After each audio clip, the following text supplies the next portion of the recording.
Episode 26, Quest for the Wakaf Lands. First attempt. A few years after cousin name's death, Fuad Adala arrived in South Africa. He was the eldest son of Ahmad Adala Effendi. Fuad grew up in Turkey. He married an English woman and for some time stayed in Britain. During the latter part of his life he settled in South Africa. When he arrived in South Africa, I was but 4 years old. Praise and thanks to Allah.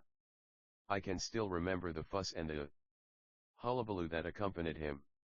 Fuad always said that he came to unite the family. He did not only say it but he put his words to deed. He set about his task with gusto. He went to visit each and every member of the family. This means all the branches. The males as well as the females, including their respective families. Once Fuad Adala had hired the old Muslim benevolent school, he invited the whole family to join him there for a get-together and know one another. Most if not all of the family who could attend was there. Friendly discussions took place and photos were taken. I also appear on one of these photos. This took place more than 50 years ago. Today, these photos are still circling amongst the members of the various branches of the family. It serves as an admirable memento with various members of all the branches of the family. These meetings were not called to pass the time of day or other such frivolities. Serious things were discussed, such as the family's heritage. Most naturally the Wakaf lands. They discussed the ways and means of best achieving their ambitions, namely of acquiring the lands and all the rights which goes with it. Most of these meetings were held at Uncle Jalal's place. Uncle Jalal is my father's neighbors. Their households shared one big yard. I as a little boy saw most of the goings to and fro. I was playing in the yard at the time and had a clear view, but I could not make out what they were talking, but I heard the excited tones of their voices. Many options were discussed and many views were aired. Uncle Fuad was the one who put together all the meetings, so his idea received the most attention. He wanted the family to put him in charge. He wanted each and every member of the family who had anything of value such as documents, relics, and such to give it to him. He was the eldest son of Ahmad, who in turn was the eldest son of Abu Bakr Effendi, and as such, he was entitled to it. The meetings did not come to finality, nor did Uncle Fuad get anything. Whoever had anything to give him preferred to keep it to themselves. It was as if Satan had sown distrust and dissension amongst the family. Some family members were of the opinion that Fuad had only come to South Africa to see what he could get out of the family, and use it to his own advantage, whatever that may be. Now, more than 50 years later, Uncle Fuad lies buried in his grave. He is still thought of with fondness and love by most of the family members who knew him. Today, the family has an English version of some of the documents. It was done by Fuad at the Oxford University. The extracts from documents appearing on page 460 is a part of this. Fuad Adala, may Allah on high reward you for your efforts and may you rest in peace. Amen. The second attempt. After Fuad Adala came to South Africa, Abu Bakr Effendi's grandchildren were really fired up with enthusiasm about family affairs. His brother rushed in and a sister, Dr. Garanisa, flew in from Johannesburg to Cape Town. Another sister, Gadija, came all the way from India, where she was married to a high court judge. All the family branches were gathered. Although Fuad did not get his way, the discussions were ongoing. This was an exciting period in the time of the family. They were all united under one goal, which was the acquisition of the family's rightful heritage. Sad to say, this would be the last combined family effort. After this, the population explosion in the family, the government's apartheid policies and other family squabbles would drive Abu Bakr Effendi's descendants apart.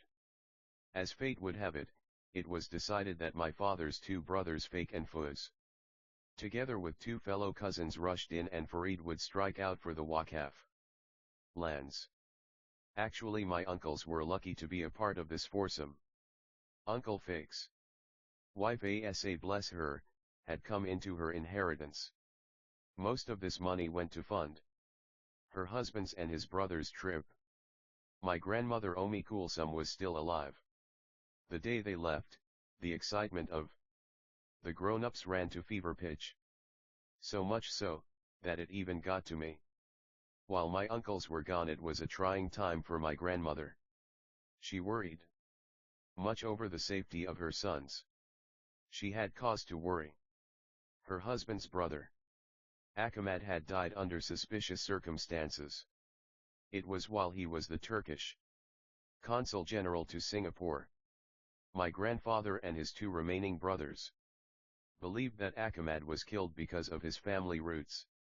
It was for this reason that Uncle Jalal suspected that cousin Naim was killed many years later. Dear reader, at this stage I think it is fitting to elaborate on these matters. There is a belief amongst the family that they are the true and rightful leaders of the Muslim world. According to them, powers with vested interests does not want the family to rise to prominence in worldly affairs again. It was for this reason that they were expelled from the Waqaf lands and that Ahmad and Naim were killed. According to the family, if they remain in obscurity, nothing will happen to endanger their lives. My father, his brothers together with their cousins used to expand on this topic many times. My uncle Fuz was the most passionate about it. He believed that the day will come when the world, especially the Muslim world, will be in a mess. While in this state, certain powers or people in the know will send for the family to take up leadership positions to save the sinking ship. My uncle Fuz was so obsessed by this idea that he never ever missed a television news broadcast. He was of the firm belief that some Muslim governments are aware that the family is languishing in South Africa.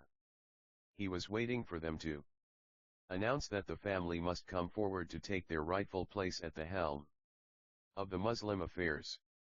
All his life Uncle Fuz waited for this news, but it was all in vain. It never came. Today Uncle Fuz is no more with us. He has passed away these past 12 years. The Muslim world is in crises. Whether my Uncle Fuz will be proven right and they will call upon the family remains to be seen. Above all else, Allah on high knows best. The journey which my uncles and their two cousins took to search out the Waqaf lands was not an easy one. Since my great-grandfather had departed from those parts, the powers that be had split the land inhabited by the Kurds into 5 parts. Each part formed a part of a different country, namely Turkey, Iran, Iraq, Syria, and a small section in Russia. The Kurdish people are always agitating for their independence. They want to unite these parts to form one independent country. The governments of the countries in which the Kurdish populations are residing are not favorable to this idea. They maintain a strong military presence in the Kurdish areas and brutally suppress any movement amongst the Kurds who advocates this idea. Anybody traveling to and from Kurdistan naturally comes under close scrutiny and is viewed with suspicion. Due to this, my uncles and company decided to adopt a low profile. They did not tell anybody that they are Kurds or that they are from Kurdish descent. To allay further suspicion and throw people off the track, they said that they are Hollanders only traveling through and touring the country. Other inhibiting factors were that they could not speak Kurdish. At times they also had to make use of Arabic guides. Another disaster which struck them was that they ran out of travel funds. I don't know if it was poor planning on their part, but they spent days at hotels because they had no money to pay the bills. Although only 5 years at that time, I still remember the long letters Uncle Fuz Used to write to his mother, my granny, requesting for funds. It was my mother's job to read those letters. She used to read it to my granny with the other members of her children present.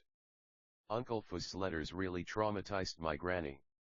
He wrote how they did not have enough money to buy food and that they could not leave the hotel because they did not have money to settle the bill.